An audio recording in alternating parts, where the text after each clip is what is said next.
Senhores vereadores, senhor presidente, amigos da galeria, público que nos assiste, internautas, bom dia a todos. Quero começar por dar uma informação, até para contrapor um pouco um pensamento que às vezes nos acomete. Notícia negativa é uma coisa terrível, né? Parece-me que ela ataca de vez mesmo a nossa autoestima e deixa em baixa estima. Mas aí a gente começa a procurar alguns números e se anima, porque uma cidade, ela pode ser encarada de várias formas. Eu sempre digo que, eu gosto de fazer sempre uma comparação com o que é a nossa família. É uma família grande com muitos filhos. Como é que a gente trata essa família? Como é que o pai faz a gestão dos recursos para atender todos os filhos de forma igual, logicamente dando mais para aquele que mais precisa, e o contrário também é verdade. E aí eu vou falar um pouco de pavimentação. Foi mostrado aqui alguns bairros que têm realmente ainda partes faltantes em ruas que não foram pavimentadas. E aí eu queria puxar um pouquinho da memória do cidadão. Eu estou no governo desde 2001. E eu me lembro que quando nós chegamos, além da cidade estar um caos, era assim era uma aberração o que acontecia em vários bairros dessa cidade. Jardim Paraíso, Cidade de Salvador, Santa Marina, Parque dos Príncipes, Igarapés, Parque Meia Lua, e aí a gente vai. E começou-se naquele momento um processo chamado, um programa de melhorias, que é o PCM, onde a gente procurou corrigir as distorções herdadas de vários anos de gestão irresponsável. Por quê? Permitia-se a construção de lotes sem a infraestrutura necessária. O loteador pegava, vendia o lote, o camarada ia lá, construía sua casa, o loteador pegava o dinheiro, ia embora e largava os problemas para a prefeitura. Então eu vou dar alguns números aqui, recentes. Isso o que aconteceu há basicamente 6 meses. Nós tivemos ontem lá no Parque dos Príncipes, e aí a Ana falou bem aqui, já dessa grande obra que é a duplicação daquele trecho Danilo Máximo, que vai ajudar em muito aquele pessoal da parte baixa ali do Parque dos Príncipes, que é a última fase que está faltando para ser feita a pavimentação.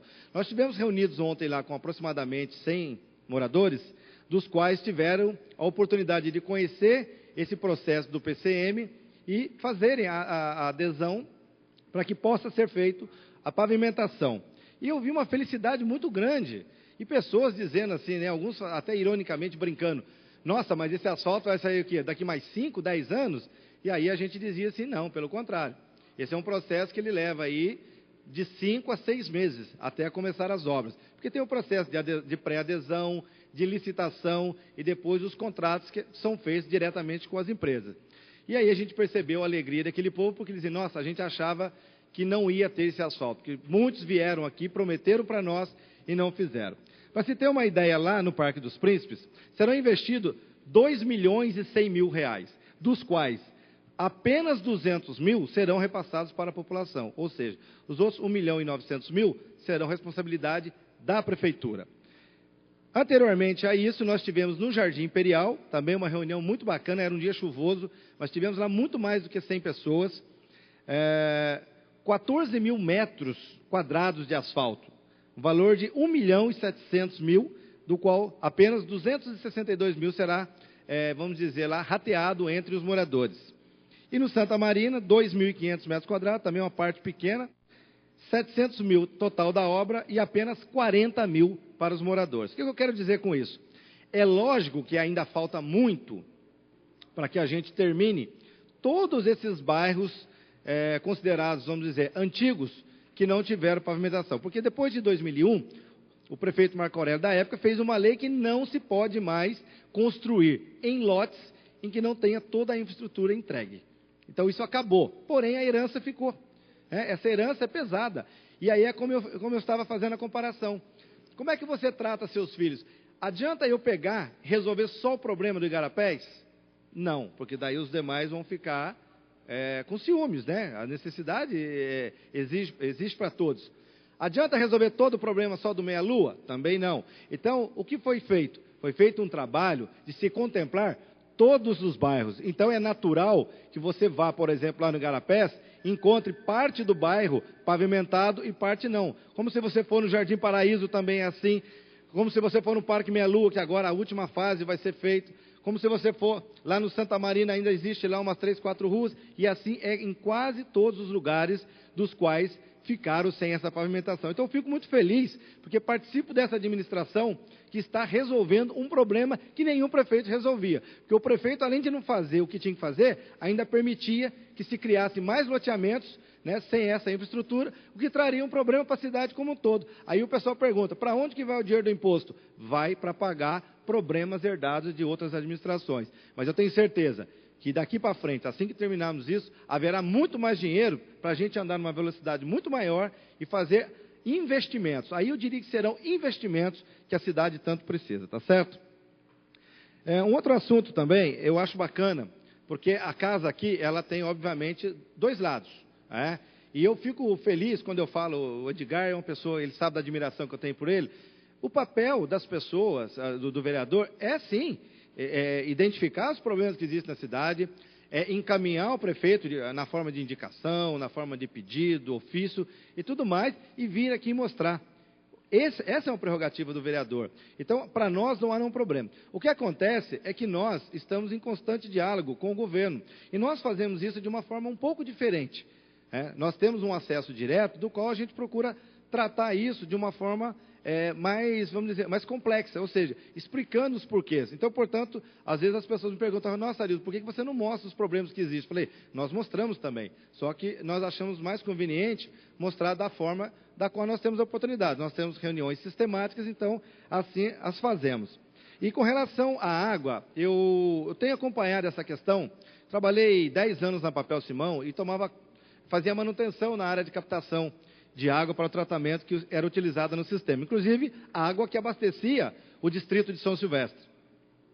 E o que acontece no sistema de água?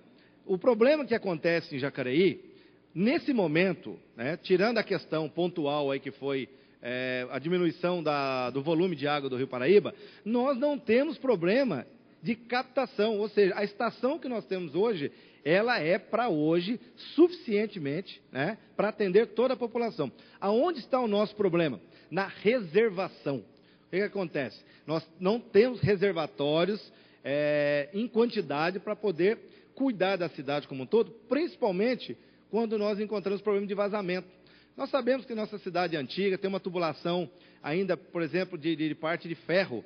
Isso ela vai oxidando, vai corroendo e começa a dar muitos vazamentos. Isso é comum a gente ver pela cidade. À medida que isso vai acontecendo, o SAI vai corrigindo esses problemas.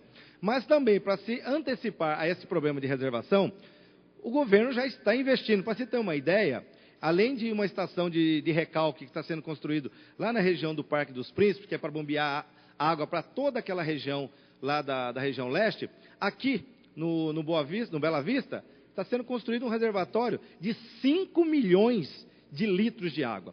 Com isso, provavelmente, a gente vai reduzir quase que a zero o problema de fornecimento de água. Exceto, logicamente, como eu disse, quando acontecer um acidente, estourar uma tubulação. Mas, na questão do volume de água captado hoje, ele é suficiente. Inclusive, tem-se um problema que, às vezes, você tem que retornar a água para o rio, porque você não tem onde guardar essa água tratada. Então, esse problema está sendo sanado, além desse reservatório, entre outros que estão sendo instalados na cidade. Agora, entendo também, acho que aqui uma pessoa falou, o Edgar às vezes coloca isso com muita propriedade, nos orienta bastante nisso. Nós também temos uma opinião com relação àquele problema da ponte. Nós acompanhamos, eu estive pessoalmente lá, a Rose, o Edgar nos explicou, essa era uma preocupação nossa, nós pontuamos isso para o governo e, infelizmente, veio acontecer isso e a gente fica um pouco triste.